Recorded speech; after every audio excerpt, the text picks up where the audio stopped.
and only Ivan.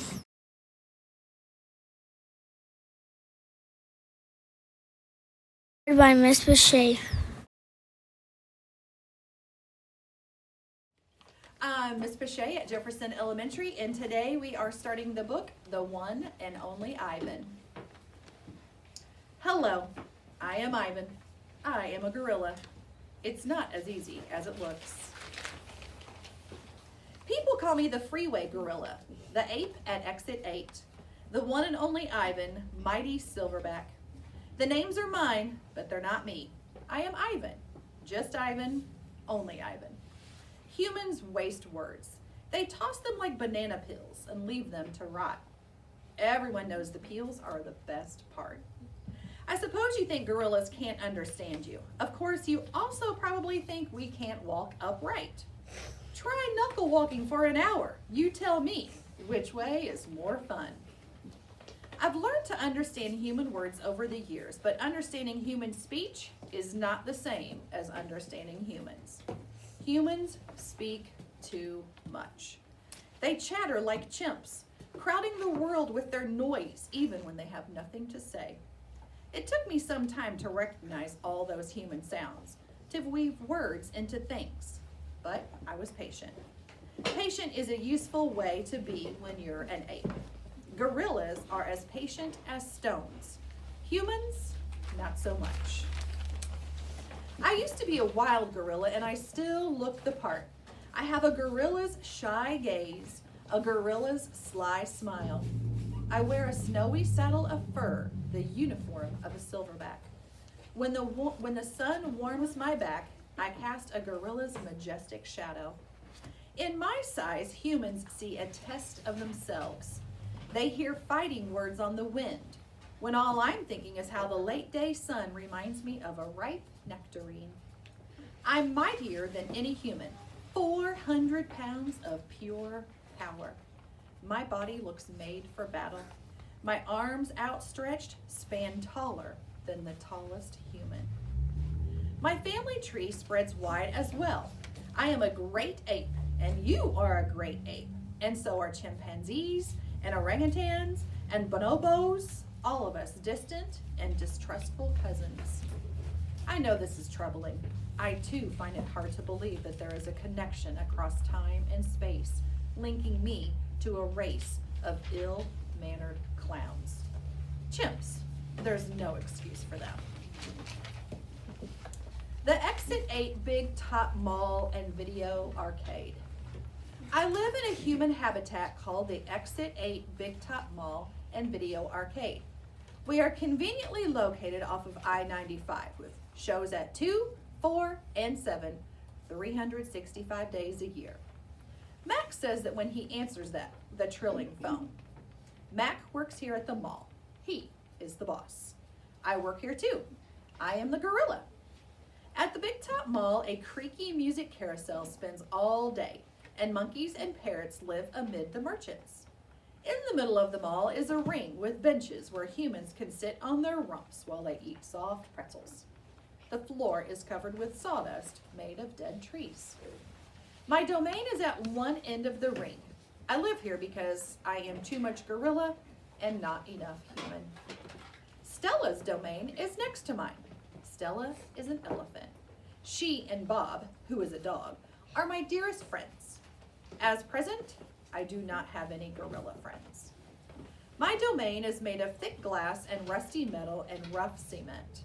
Stella's domain is made of metal bars. The sun bear's domain is wood, and the parrot's is wire mesh. 3 of my walls are glass. One of them is cracked, and a small piece, about the size of my hand, is missing from its bottom corner. I made the hole with a baseball bat Mac gave me for my 6th birthday. After that, he took the bat away, but he let me keep the baseball that came with it. A jungle scene is painted on one of my domain walls. It has a waterfall without water, and flowers without scent, and trees without roots. I didn't paint it, but I did enjoy the way the shapes flow across my wall, even if it isn't much of a jungle. I am lucky my domain has 3 windowed walls. I can see the whole mall and a bit of the world beyond. The frantic pinball machines, the pink billows of cotton candy, the vast and treeless parking lot. Beyond the lot is a freeway where cars stampede without end. A giant sign at its edge beckons them to stop and rest like gazelles at a watering hole. The sign is faded, the color's bleeding, but I know what it says. Mac read its words aloud one day. Come to the Exit 8 Big Top Mall and Video Arcade, home of the one and only Ivan, Mighty Silverback. Sadly, I cannot read, although I wish I could. Reading stories would make a fine way to fill my empty hours. Once, however, I wasn't able to enjoy a book left in my domain by one of my keepers. It tasted like termite. The freeway billboard has a drawing of Mac in his own clothes and Stella on her hind legs and an angry animal with fierce eyes and unkempt hair. That animal is supposed to be me, but the artist made a mistake. I am never angry. Anger is precious. A silverback uses anger to maintain order and warn his troop of danger. When my father beat his chest, it was to say, beware, listen, I am in charge. I am angry to protect you because that is what I was born to do. Here in my domain, there was no one to protect. The littlest Big Top on earth. My neighbors here at the Big Top Mall know many tricks. They are an educated lot, more accomplished than I am. One of my neighbors plays baseball, although she is a chicken. Another drives a fire truck, although he is a rabbit. I used to have a neighbor, a sleek and thoughtful seal, who could balance a ball on her nose from dawn until dusk. Her voice was like the throaty bark of a dog chained outside on a cold night. Children wished on pennies and tossed them into her plastic pool. They glowed on the bottom like flat copper stones. The seal was hungry one day, or bored, perhaps, so she ate 100 pennies. Mac said she'd be fine. He was mistaken. Mac calls our show the littlest Big Top on earth. Every day at 2, 4, and 7, humans fan themselves, drink sodas, and applaud. Babies wail. Mac, dressed like a clown, pedals a tiny bike. A dog named Stickers rides on Stella's back. Stella sits on a stool. It is a very sturdy stool. I don't do any tricks. Mac says it's enough for me to be me. Stella told me that some circuses move from town to town. They have humans who dangle on ropes twining from the tops of tents. They have grumbling lions with gleaming teeth and a snaking line of elephants, each clutching the limp tail in front of her.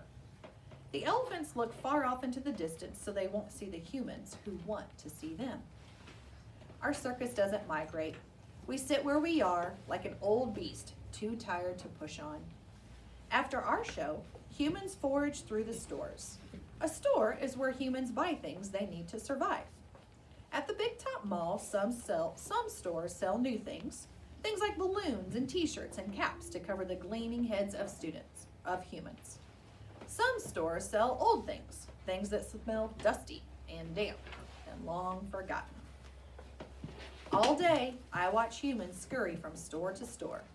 They pass their green paper, dry as old leaves and smelling of 1,000 hands, back and forth and back again.